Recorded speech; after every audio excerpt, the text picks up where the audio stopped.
Hello. Yeah. Hi, everyone. This is Abbas. I head the HR Global Operations Excellence team out for Ericsson. We have just to give you an idea, first of all, in terms of the kind of role and the kind of responsibilities that me and my team manage. We have so this is the spread, basically, that we have. We have globally 6 shared services centers for HR. Plus, we are also operating from 20 non-core locations, which is basically because of the legal binding things out there. So we have some set of people sitting out in Russia. We have some certain set of people sitting out in Netherlands. But the 6 shared services centers basically are Dallas, Madrid, Stockholm, New Delhi, Beijing, and Manila. Here we have the major chunk where we actually support the core HR areas, which is like time and payroll. We have a center of excellence for time and payroll. We have a center of excellence for HRMS, which basically runs on SAP. Plus, there are certain utilities which we actually have brought in with the help of organizations like IBM, etc. We have an HR help desk, which basically runs out for. You have to lift your mic because most of the people are not able to hear. Even I'm here. Thank you. Fair enough. Oh, good. So we have employee help desk, which basically runs in all the centers, majorly from India. And then we have SME operations, which basically is the talent acquisition operations piece, which runs at the back end. Not the lateral hiring, but the operations that are basically supported at the back end, plus the internal hirings altogether globally. We have a total rewards. We have learning and development center because we have a huge Ericsson Academies vertical, which actually is at the back end supported by these teams. And then we have talent management and workforce planning. So these are all the HR areas which you find out in HR Shared Services Center, which are basically being catered from these centers plus 20 non-core locations. So just to give you an idea, I mean, this is like servicing 180 plus countries. These are 110,000 plus employees that we are catering to. And this entire piece is somewhere around 700 odd people who are actually working in these centers.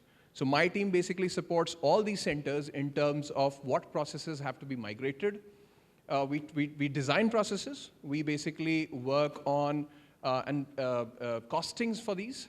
We run on in terms of the headcounts, what exactly, so you have a lot of effort estimation and very monotonous things like capability modeling and so on and so forth. So this is what exactly, and we run a lot of projects in terms of, and that piece basically comes out in terms of the AI and RPA thing. So I'll come out to, and I'll really move very fast because I just wanted to tell you how exactly we have been able to convert a textbook scenario into a real-time evolution out in terms of RPA. And with full responsibility, I'm again taking the name that we talk about it as RPA. Because somehow, personally, we feel that artificial intelligence is something that possibly will take time. I mean, it has still not evolved. It will evolve with time. It has not evolved anywhere, because AI is actually decision making. Unfortunately, we are very data dependent people when it comes to processes. So I'll just give you an idea. So first of all, let us understand that what exactly we went ahead. In 2012, we actually went ahead with a transformation. This transformation was basically trying to centralize, globalize, standardize, the processes out here. That's where exactly we thought that we should be having, global shared services centers. We should have SME operations working from one place. A very, very pure vanilla Dave-Ulrich model. We formulated the organization in 2012 according to that paradigm, and then in 2013 we formally started these verticals where there was a lot of, industrialized process set up in one place. We basically thought that it would be good if we can have a certain set of people. We covered every process that actually was there in terms to establish these things, and we actually bought a tool from outside, obviously very popularly known as SuccessFactors. We call it integrated talent management internally for ourselves. And that's where exactly we thought that this model, specifically the HR global operations model, where we'll be running the core HR operations piece in one place in a tier 2 model, tier 1.5 where we can actually be consultative and working with the SMEs, and a tier 1 when we can establish an end user support, and then merging together, connecting to the employee if you look at it. And that's where exactly the upper piece you see that the end user support, where we can actually support them through chat, calls, mails, etc. So this is basically the strategy that we actually have right now. Obviously not the 2012, 2013 one, which I would have loved to show, but obviously you see that what exactly we now feel that technology actually happens to be process. And this is where exactly the people, process, stakeholders have been the key to it. We have added technology to it, and we are working on it. In terms of what exactly we have automated, and I'll come to the story and I'll tell you the evolution. We have done a lot of automation in terms of workforce planning, giving business dashboards, reporting, master data management. We have in build done a lot of support in terms of automated functionalities in merger and acquisition activities. So if you talk about a tool in terms of the ASR creation supporting the business in terms of how exactly they should be evolving the models for their own people, or performance management or talent planning, every piece that we have covered in these years for us. Now, if you see the strategy model, I mean, technology actually happens to be the centerpiece of it. So where you actually have a philosophy in terms of agility, speed, we can find out solutions. We have a voice of customer planned altogether to take the feedbacks of how exactly the things are going on. And what exactly we are trying to execute is a delivery excellence, delivery optimization, maturity model. But at the end of the day, the entire piece actually is fixed up out here where you see in the middle is technology, where we are trying to create transparency, we are trying to create capacity for the business to actually take up decision making, and that's where exactly, and that too on demand, segmented, very tailored made formulations for them. Now, I'll just give you an idea about how exactly this went ahead with our, back in 2013 when we actually put in SuccessFactors, and that's where exactly you can understand that technology can have its own limits. When we started implementing SuccessFactors, we saw that, the kind of information that an organization actually requires is very different from what exactly off-the-shelf tools can actually create for you. That's when exactly we thought that, the tracking visibility, because we were going ahead with the transformation. At the end of the day, you have to understand that. We were going ahead with the transformation, and obviously the first thing that the business actually asks you, what exactly is the benefit of it? So tracking of it, visibility, and then reporting and comparing that how exactly things have moved on in terms of the previous model to the new model. So we thought that, we should actually develop this kind of, matrix where we should have business relevant SLA KPIs. We should be talking how exactly we have moved in terms of performance, where we should actually have very categorical efficiency tracking, which we can actually show to them. So we started hiring, and the wonderful part of it, we were hiring at that point. We were making this vertical, but this was a very operation-centered vertical. The first planning that we thought was that let us do one thing, because we were targeting talent acquisition at that point of time. So let's be very clear that this was the first approach that we did, was let's combine workforce planning and talent acquisition, and then we start creating certain information around it, and we will spread it across. So as I said, textbook scenario to exact implementation. So we started hiring people, and we started looking at people who had a certain exposure in terms of, VBAs. If they can actually work on VBAs, they can work on Excel a little bit more. Possibly we can try to build up utilities internally. What exactly were the matrix, as I said earlier, that, what exactly we can show is that the talent pipeline, the critical hiring and competence, possibly this is a gap that we can fill through it. Once we start giving solutions for a certain SME area, the demand automatically would be generated in other SME areas and the core HR areas. So, and how to actually make them interact with various other verticals where exactly the data was actually traveling. For example, if a workforce planning data is traveling, it is being consumed by talent acquisition, and talent acquisition possibly would be feeding to total rewards in terms of what exactly is the kind of competence we are hiring, and so on. So we started what exactly we were trying to achieve, possibly recruitment offer timelines, layered metrics in terms of regional level health indicators, business unit-wise data, maybe even group function analytics.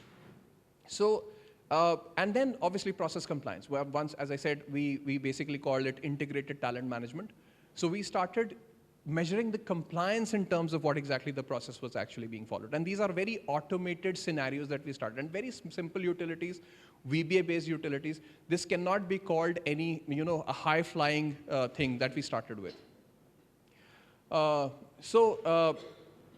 What exactly we were targeting from a business perspective, if you look at it, you will see that, ability to mobilize resource, pitching business. Now, pitching business actually happens to be a very important factor, because once the shared services center was established, it was not given the pie altogether that this is something that you need to do.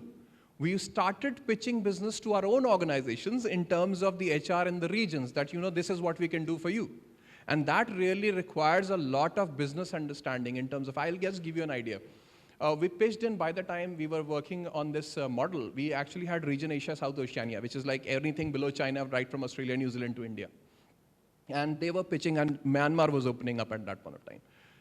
They went ahead and they signed a deal with Telenor that they would be providing, Ericsson would be providing technology to Telenor. And then we were actually pitching at that point of time that this is something that we can do for you.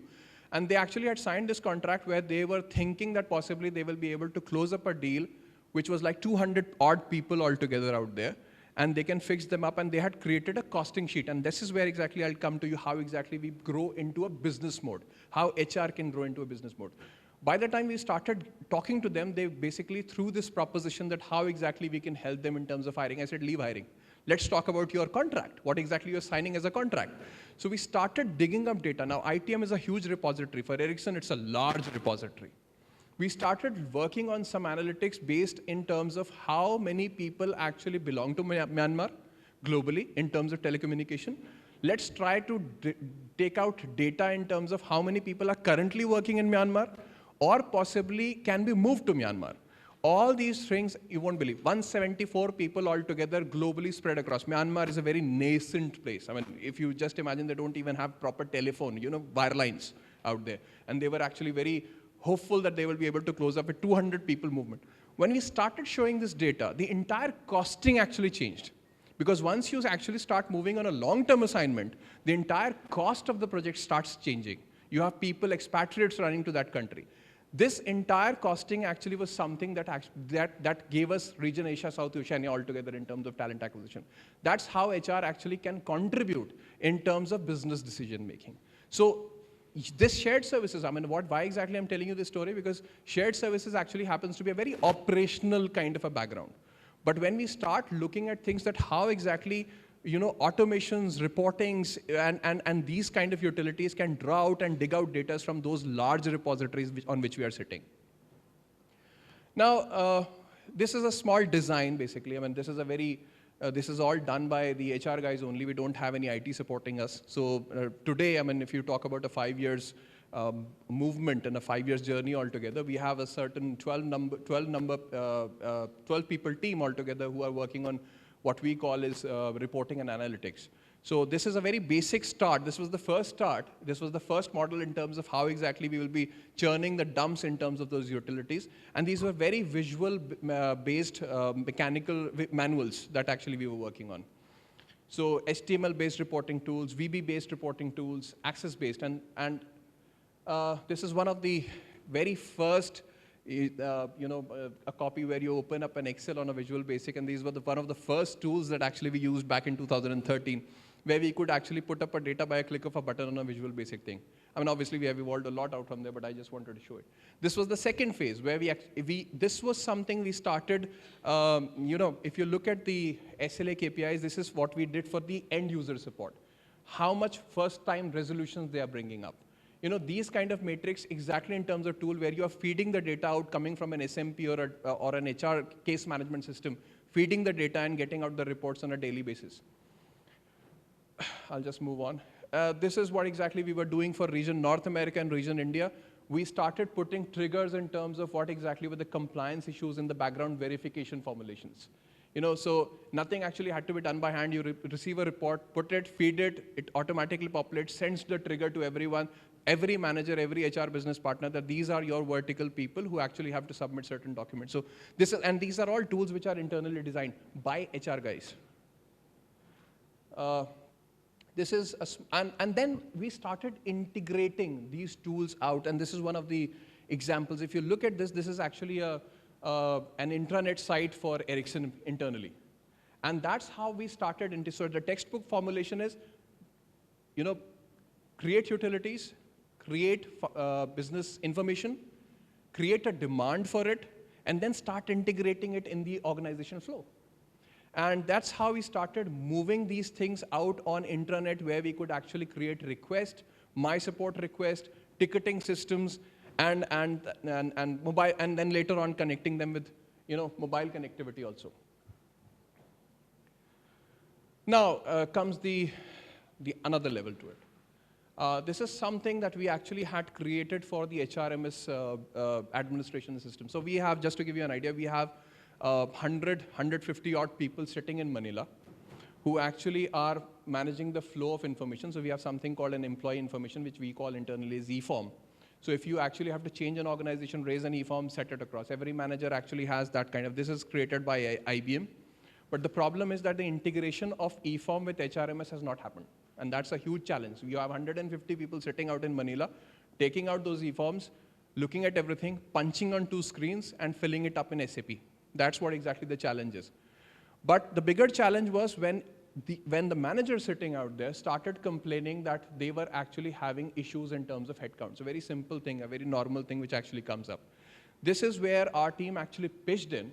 We started taking the SAP dump, and we created, if you look at this, every day's ticketing request, how many information flowing out, what exactly is the time headcount required, what exactly is the actual volume, every day's pending volume, and then the required headcount every day, so that you can break up. This is what exactly we call resource optimization graph. So a manager can actually maintain that what exactly is the minimum set and minimum level of people that I need to, and this is a very automated system for them now. So they can punch in, they can take the data, feed the data, punch in, and plan that, this would be the headcount possibly as a trend for me in the next 3 months or 2 months and 1 month. And this can be done on a daily basis. And believe me, it's like 40,000 entries a month. You're talking about 40, because change in pay needs an e-form. Change of location needs an e-form. Change of job role. So every manager can be moving a change in job role or a change in location. Any kind of movement actually that needs to happen through e-form. So managing those floors in terms of people, you really need to have a very strong resource optimization and capacity management index. So these are, and then we have further statistics to it where we are actually throwing down. And this is something that we are doing without any increase in headcounts in those verticals. Now, let us talk about some of the tools which are very much available on mobiles now. We are working on, these are some of the things that you can see. You can resign, or you have the best part, you can resign on a mobile. So resignation can be managed out there. Any information can be managed out there. If you really want to understand your, any kind of certification, learning academy, integrations, all can be done through mobiles. Now can be accessed through mobile. Talking about payroll, we have a lot of different functions within the organization where people actually have to put up a time log. We have a tier 2 support where people do come in and they basically log in and punch their time. Lot of things now we have done, we have simplified in terms of the manager. We have created tools out there which can actually give what exactly is the data. They can feed the data, they can extract information, and so on. We have done a lot of work in terms of payroll. This is just a small, now you have seen the first graph that I showed you. Complete tier 1, tier 2, tier 1.0. That has simplified in terms of this. You just need a web interface now. You need a first line support. Second line support obviously happens to be operations, but this can be managed how? Because we have integrated all these information coming out to one place, which now we have actually also streamlined further in terms of HR case management. Now, all this journey, I don't want to take much time. I believe I have. Okay, I still have 10 minutes. Good. I'm a fast man. So now, what exactly I'm showing you right now, the organization in the past 5 years has not only developed in terms of, as I said, textbook evolution to the on-ground integration, but now as a philosophy, and that's what you have seen in the strategy slide, now as a philosophy, we see technology as something which needs to be part of HR. This is what I'm showing you right now is a process that actually is internalized and is part of the internal organization framework. So if you see this on a sheet on the left side, this is what exactly is a request form for any manager who thinks that his process can be done, can be automated. So this is a request form that the person can raise. That's the process that you are actually looking at, the evaluation process. This evaluation process lies with the operation excellence team. We basically approach, we see, we study the process, and when we think that whether it has to be done through an internal utility, whether it has to be integrated anywhere else, and so on. So we have a formalized structure in terms of how RPA actually has to be managed. And then obviously, this is just to show you that, how exactly we have, what are all the things that we have actually integrated into that. And the funneling system, obviously I can run you through a little bit of it, like for example, how exactly we have actually managed the current query split, expectation in terms of automations, the funneling system of how exactly we do, and then what exactly are the percentages. Thank you very much. But now you can ask me questions if I have time. Yeah. For the questions, and we have approximately 7 minutes to answer. So take your microphones and please ask the questions. Yes.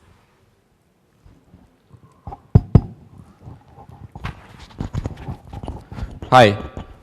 On the capacity management graphs that you showed for the Manila team, so could you deploy RPA on automating the task of taking data from your e-form and inputting to your HRMS?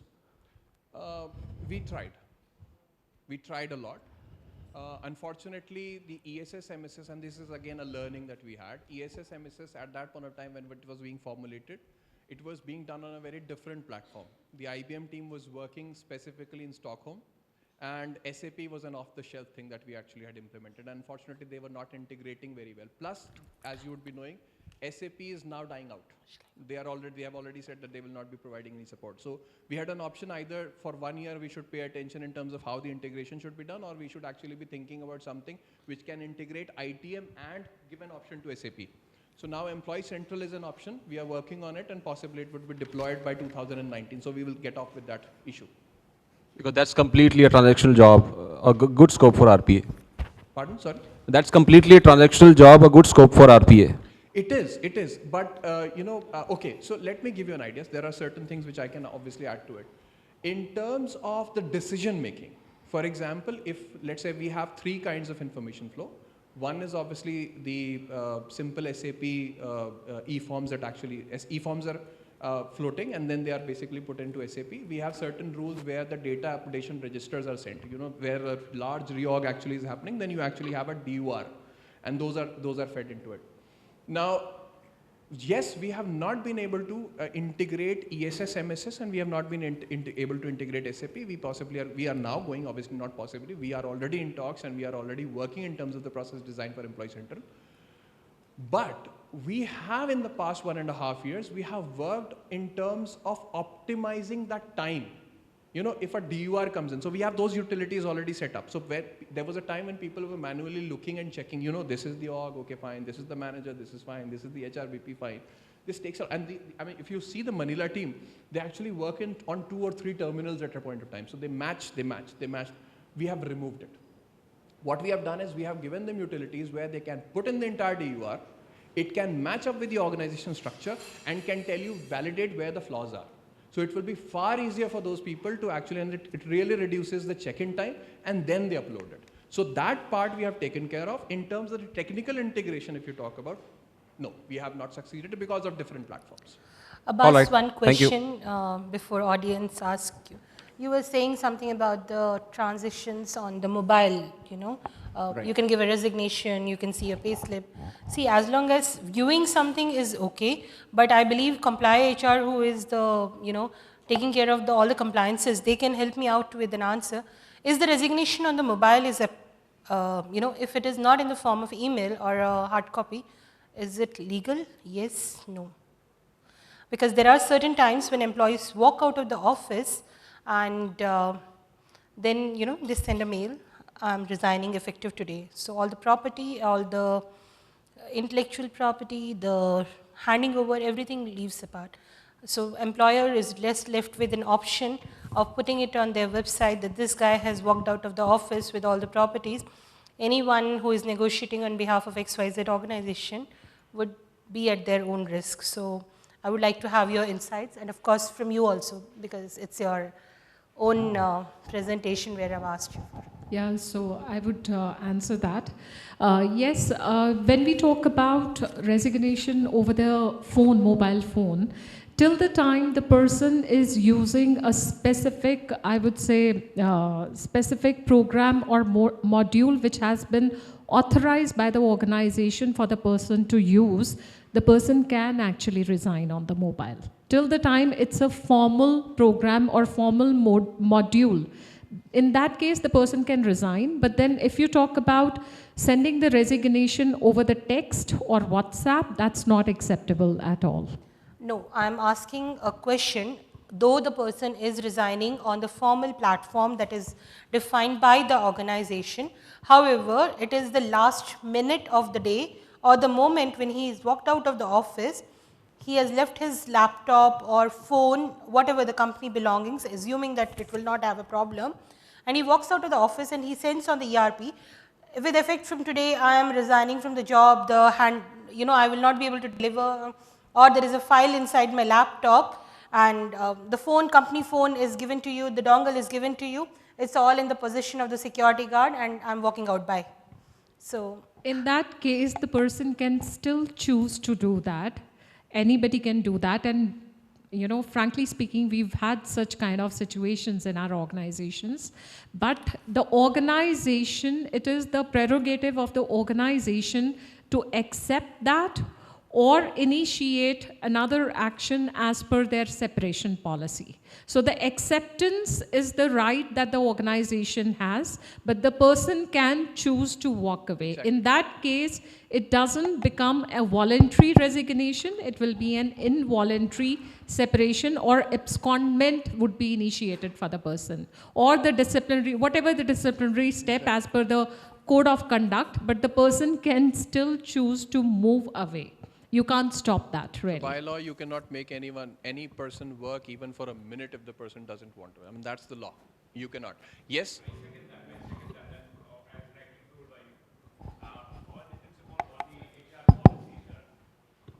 What are the HR policies and the framework, and as rightly, in fact, I was just going to tell the same thing which you already explained. So your HR policies and the way the employee life cycle, the way it is defined, maybe as per Standing Order Act or your own employee, or policies, that will definitely, define the interaction of when the employee leaves. Is it through the messages or is it through WhatsApp, whatever medium.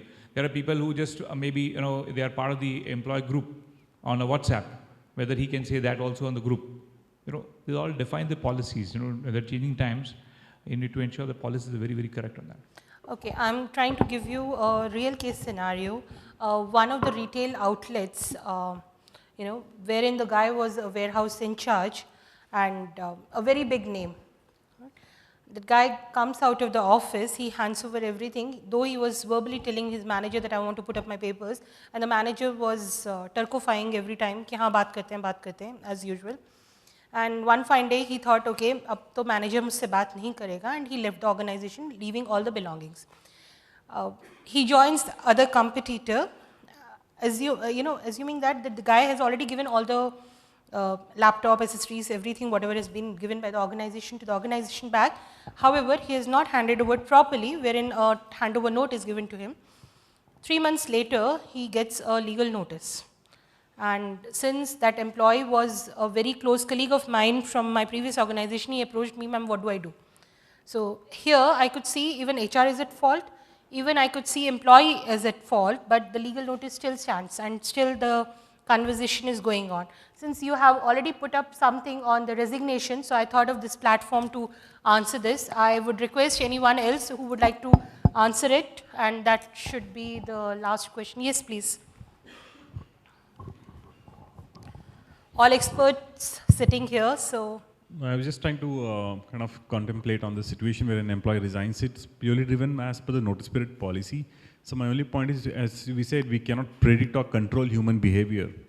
So definitely an employee is walking out, he can do any time during the day, irrespective of any business hours. So my point is, it will be held, as you rightly said, it will be dealt completely from a disciplinary point of view if an employee is not serving the notice period. So as long as the policies are well defining, I think so that should address everything. Okay, Sukrut, I think you have something to say.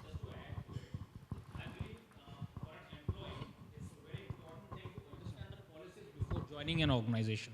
And it's the duty of the HR to kind of share that. But from an employee standpoint, it's very important that they understand the policies well.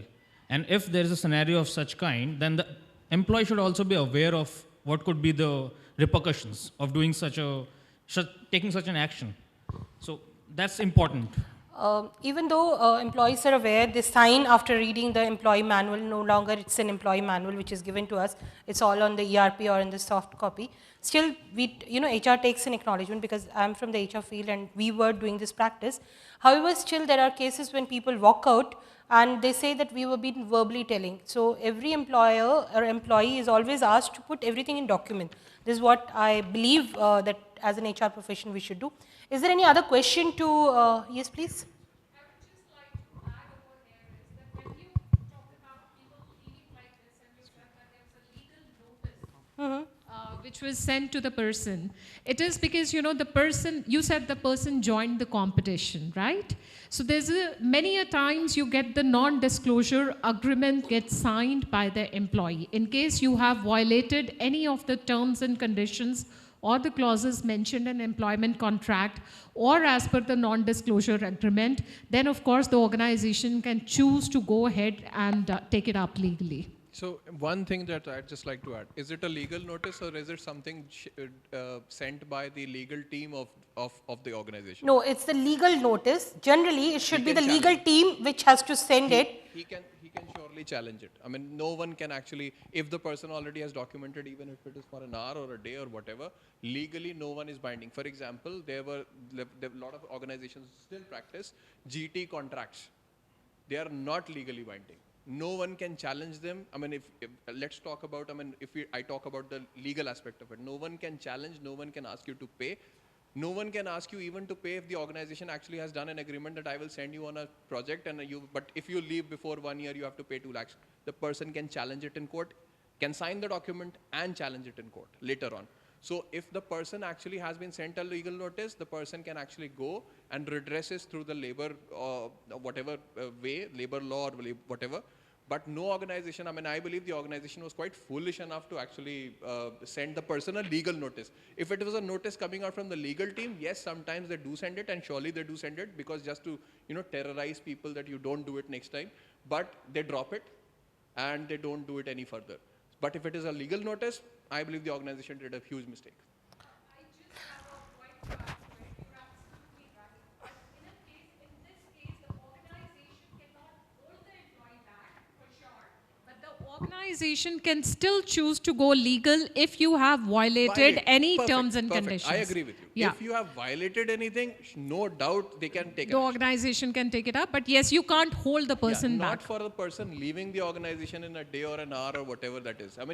They have a signed document. Look at the contract. Every organization has the same contract. Gross monthly deduction. So the gross monthly deduction, please do it and let the person go his or her way. Can't stop. Thank you. Thanks for watching. Please subscribe to India's first corporate news channel. We invite interviews, articles, press releases from your organization. Visit our portal www.indianconventions.com. Thank you.